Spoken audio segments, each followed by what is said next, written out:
So it's true with rooms too. Size matters. Hey, how's it going? This is Joe and Tell, and this is a review of the ELAC Navis bookshelf speakers.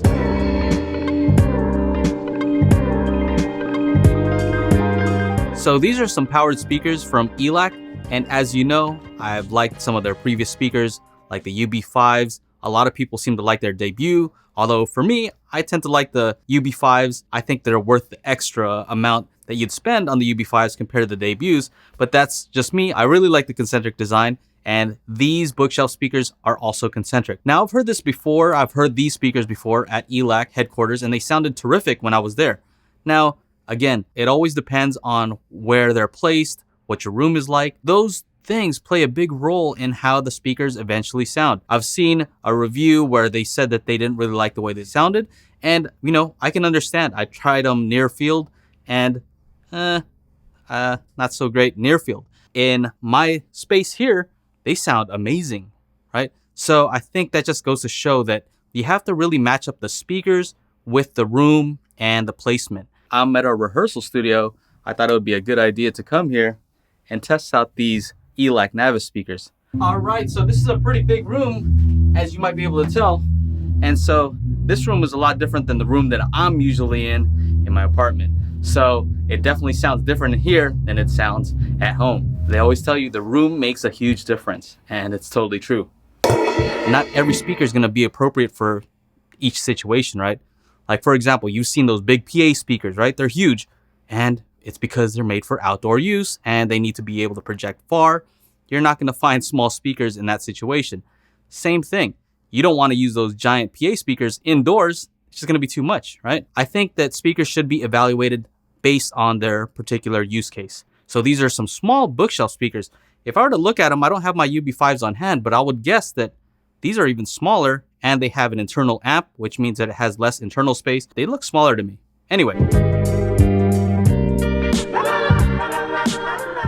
I'm sure you want to know how they sound, and all I can say is, to me, they have that classic Andrew Jones sound signature, which is just a very smooth response. I can understand that somebody might not find them as exciting compared to something that's maybe a V-shaped response, if that's your preference. For me, I don't really prefer a V-shaped response, so I appreciate Andrew Jones's sound signature, which is generally a warm sound signature, meaning there's a good amount of bass, there's good mid-range, and the highs are detailed enough so that you don't feel like you're missing anything, but they also take away some of that harshness so you can listen to music for long periods of time. These have that same characteristic. These speakers are very forgiving, whether you're sitting down in the sweet spot or if you move horizontally or vertically. So that's one thing about the concentric design that I've noticed is you can kind of move around and it still sounds good. The soundstage on these, the imaging, amazing. Here's the thing I noticed. When I had them on my desk, it's as if the soundstage or the dispersion pattern was just too wide and stuff started kind of blending together, versus when I had them here in my living room, instruments sounded big, vocals sounded appropriate sized. The way I could describe that is, imagine a TV or a screen, right? A 100-inch screen is great if you're sitting 8 to 10 feet away. It's not great if you're 2 feet away. Almost better to have a smaller screen so it's still in your peripheral vision, right? So same thing. These speakers are not meant to be used near field, and so near field, they don't sound very good. You got to match the speakers to their particular use case. So yeah, as far as the sound, they sound very refined. They have enough detail. They had a wide and deep sound stage. Now, again, I want to say that these are not something that you would use to impress a non-audiophile. Let's just say your friend who doesn't know very much. If you were to let them hear these and you were to tell them that they were $2,000, they'd probably be like, I don't get it. But if you were to tell somebody who would consider themselves an audiophile who has thousands of dollars of gear and you showed them these, I think that they would be impressed because of the refinement. Some audiophiles have no problem spending $2,000. I mean, that's on the low end when it comes to amplifiers for them. So if you tell them that these are $2,000, then they're going to say, my amplifier is $2,500. That means I get some free speakers, right? It's a good deal for somebody like that. So I think it really depends on the person, right? Now, if I were to show my friend who's not an audiophile, if I showed him the Dynas that 123 Toyd and I built, then I think that they would be amazed because it has a ton of bass. The clarity is amazing. It's kind of in your face. And so that would be amazing to them but maybe not to the audiophile. Another way I would describe that is that these perform like, let's say, an S-Class Mercedes, smooth, refined, attention to detail, all of those things. Now, the Dynas that we built are more like a Dodge Demon, you know? They're there to impress you, and most people will be impressed whether you know about cars or not. As far as the bass on these, I think that there's more than enough bass. On my Patreon, I have a sample track of Sia by deadmau5. It's a test track that they've used over there at ELAC, and they do it on their demos, and they sound really amazing on these speakers. So I have a binaural recording of those on my Patreon, and so you can check it out for yourself. The ones I have here are the gloss black, beautiful finish. And if you notice here, it's not a perfect cube. It's actually wider in the front, and then it gets narrower towards the back. So it's a nice touch, very cool looking. It's actually the opposite of those Yamaha S803s that I reviewed, which are narrow in the front and then get wider towards the back. So I kind of like the way that these look better. I'm wondering if these have more or less bass than my UB5s. I don't have my UB5s to do a side-by-side comparison, but I kind of remember my UB5s having deeper bass. And it might just be because the enclosure is larger, or because there's no amplifier in there. You know, I'm using an amplifier that's $2,200 brand new. So right now it's $2,000. It's the Marantz SR7013. So that's a pretty powerful amp, and it's able to drive the UB5s no problem. I feel like the UB5s have a little bit more bass. I wish they had these in a 6.5. I keep saying it. I know the cabinet would have to get larger in that case, but man, a 6.5 with these, I feel would have deeper bass. I feel like it'd be awesome. For me, that's a sweet spot as far as speaker size and deep bass and loudness. Now, as far as how loud these go, these get more than loud enough in almost every situation that I can think of. Especially here in my apartment, it can get way louder than I need it to be. With regards to sound, another thing that I noticed is that these sound better the more that you turn them up. So they're more impressive when you get them up louder. And I don't know why, it's just something about them. One thing that's an issue for me is that these do not have a grill. I don't think that there's a grill available for them. And that's a problem if you have kids. These cannot be here in my living room. No. As you can see on the front, there is a 5-inch driver and a 4-inch mid-range and a 1-inch soft dome tweeter. Now, the soft dome does look the same as the one on the UB5, but Andrew Jones himself has said that it's not the same tweeter, not the same mid-range, not the same woofer, even if they look the same. They're completely different drivers made specifically for the Navis. As you'll notice here, they do have a bass here, and that's where the amplifier and the circuitry is. And if you turn it around to the back, you'll see the plate here that has all the functions that you'll need access to. So you'll see switches here to increase or decrease the bass, mid-range, and treble, depending on, again, where you have them placed. So if you have them near a wall, that's going to increase the bass, and you're able to turn it down by -4 decibels in that case. So they've thought about these things, and it's pretty cool. And one of the features that they push when they're talking about these speakers is the fact that they do not have DSP. They're actually using passive crossovers, which means that because there's no DSP, it's straight analog all the way from the input to the output. Meaning if you have a turntable and a preamp, you can go analog the entire way. Instead of, let's say, the KEF LS50Ws, which these are a competitor to, which will convert the analog signal to digital, back to analog. So in that case, you're not sticking to an analog signal. Another advantage to this is you can change the preamp, and that will change the sound signature coming out of these speakers. So for example, if you're like me and you think that a tube preamp sounds better, then you can go ahead and change the tube preamp, and it'll change the effective sound coming out of these speakers. So although you can't change the amplifier, there still is an upgrade path on the front end. The amplifier in this is pretty advanced also. It actually has 3 separate amplifiers, one for the bass, one for the mid-range, and a separate one just for the tweeter. In total, it's 300 watts per speaker, and that's using a 160 watt bash amplifier for the bass, a 100 watt bash amplifier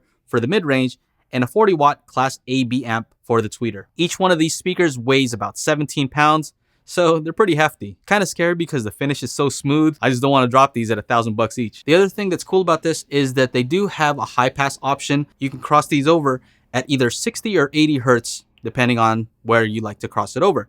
And so that's real helpful because it'll allow these to play louder since they don't have to play the frequencies below 60 or 80 hertz. So unfortunately, I don't have an LS50W to compare these two directly, but I have heard the LS50Ws, but only at a store, so it's not really a fair comparison. They didn't sound great at the store, but these might not sound great at the store either. So even though there's only 3 switches for bass, mid-range, and treble, there's actually 27 different configurations if I multiplied correctly. So the way it's set up is that each of these has to be connected via power cord to the wall. If you have their optional Discovery Connect, then you're able to connect optical, RCA, different sources to that Discovery Connect, and that can stream wirelessly to each speaker, and you can choose which speaker is left or right. Now, the Discovery Connect is $399, so you have to consider that that's an added cost if you want to use these without wires from one to the other or from each speaker to the preamp or source. And their protocol for wireless transfer is called AirX2, AirX squared, something like that. And I did see around the internet that they do have a transmitter that's just RCA and that transmits out. And I think it was around 149 bucks. It would be cool if they were able to throw that in, but I feel like it should be included. The wireless streaming is proprietary and it is CD quality, so 44.1 16-bit. So as far as pricing, they're $2,000. That's a little bit too much for me. That's outside of my price range, but it might just hit the sweet spot for a lot of people out there, just not me. Now, something I would be interested in, and I've told Andrew Jones and the other guys over there at ELAC, I wish that you guys would just make a powered UB5. So the UB5s are $499. Sometimes they go on sale crazy, like $349, something like that. And so if they were to just make those active, slap an amp on the back of that thing on one of them, doesn't even have to be both of them, and sell it for $1,000, I think that that would be a KEF LSX killer. Maybe that's just easy for me to say and to recommend and hard to actually do and still make a profit. All right, so I'm gonna go ahead and throw these on the speaker leaderboard. All right, so here we are at the speaker leaderboard and we're looking at the ELAC Navis ARB-51s. And so I've added two new columns, one for powered speakers here and another one for speakers under $2,500. So these are above the $1,000 price range, so it has its own column. It's the only one there right now, so it is at the top spot. So let's see. So as far as best powered speakers, let's see what we have here. We have the Dynas, the AI60s, the Vanatu T0s, Cantos, AI40s. And I mean, these are much more expensive. These are some DIY ones where the parts cost maybe somewhere around $300. And so those are excellent speakers. And, you know, I can easily say that fit and finish, you know, refinement, overall, it's got to be better than the Dynas. But like I was saying earlier, you know, the Dynas might be more impressive because they do have more bass. Yeah, they're just, you know, a little bit more impressive on that front. But I would have to say the Navis will take the top spot. And so as far as best bookshelf speaker, the top we have the Den 85th, we have the UB5s. And so these can go, I would say, best bookshelf. I mean, honestly, I still like the way that these Wharfdale sound better. They just sound more fun. And so that might be a personal thing for me. I like the way they look. And so, you know, somebody might say that they like the way the Navis sounds better. Kind of apples and oranges because the Wharfdale is a passive speaker and it's around $1,000. And this is twice the price, but it has but it's powered. So let's see here. Best for desktop. As I was saying, these just are too much for a desk. They're just too much. So even though they're great speakers, I would still have to say that they're not what I would use at a desk. So they're not optimized for a desk. So not saying that they're bad speakers, not even close. But what would I rather use on a desk? Man, there's a lot of speakers here that I would rather use. I would say they're just right above the UB5. So the UB5s are some of my favorite speakers, and they still don't place very high on the desktop just because they're kind of, you know, they're large. They're just, I don't think they're made for a desktop. Now, in a studio environment where they're a little bit further away, maybe that would work. But for my desk, not so much. Right. So we already have it as far as best under $2,500. Let's see where it fares best. Let me just keep it right here for a second. And let's see where it places overall, regardless of price. So Denson 85th are $1,000 for a pair passive speakers, followed by the SVS Ultra, UB5s, Wharfdale Crystal 4.3s, Dynas. Yeah. Best overall sound quality. well, overall sound, if I pair the Dentons with a decent amp around $1,000, I think I would personally prefer that sound to these ELACs. So I'm gonna put them right there. There you go. That's where they place. So there you have it. Let me know what you think of where I place them on the speaker leaderboard. At the end of this, I'm gonna have a sound demo so that you can compare this to a source file, see what you think. And I'll also have a sample of a binaural recording in case you want to check that out. I'll have more binaural recordings on my Patreon. So again, my Patreon is patreon.com/Joe and Tell. I have a lot of different content on there. I have a podcast on there that is exclusive only to Patreon supporters. So check that out if you're interested. Anyway, that's pretty much it. I hope you enjoyed the review. If you did, make sure to like, subscribe, ring the bell to be notified when I upload new videos, or if I go live like I did with Andrew Jones, just spontaneously, and people are like, oh, darn, I missed it. Well, that's a reason to have the post notifications turned on. So ring that little bell. Anyway, take care. Bye-bye. All right, so this is a quick binaural recording. I'm actually at a rehearsal studio, so you might hear the guys next door performing. You can kind of hear it right now. So this is a free track from YouTube called Memory Lane. So make sure to use headphones because it doesn't work otherwise. So you can see from the video kind of what it looks like in here. And so I'll just play this song called Memory Rain by Young Logos. Here it goes.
A shadow drew again.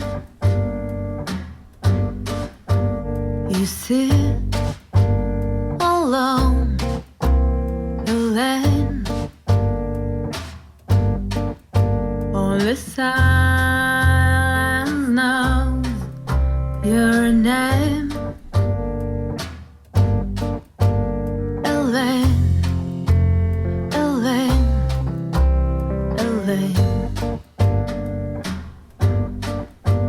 Things round you are nice and plain. and full of you, a land, but you are full of pain.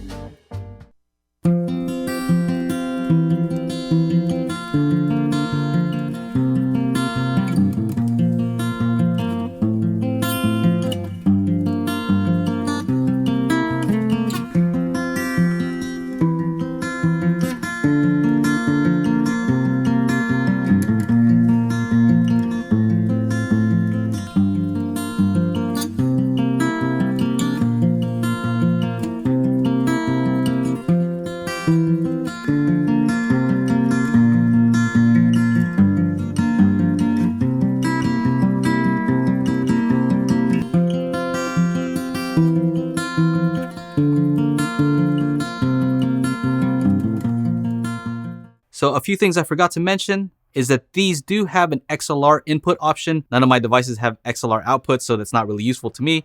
But if you have devices that are more advanced, more expensive, that do have that option, it's better if you're going to do a long run. They also do have floor standing versions of these speakers with 3 5-inch drivers instead of 1. I heard those at Axpona and they were pretty impressive. I will leave an affiliate link to these in the description, so if you want to help me out, use the link. If you don't want to help me out, if you don't want to use the link, then that's fine too.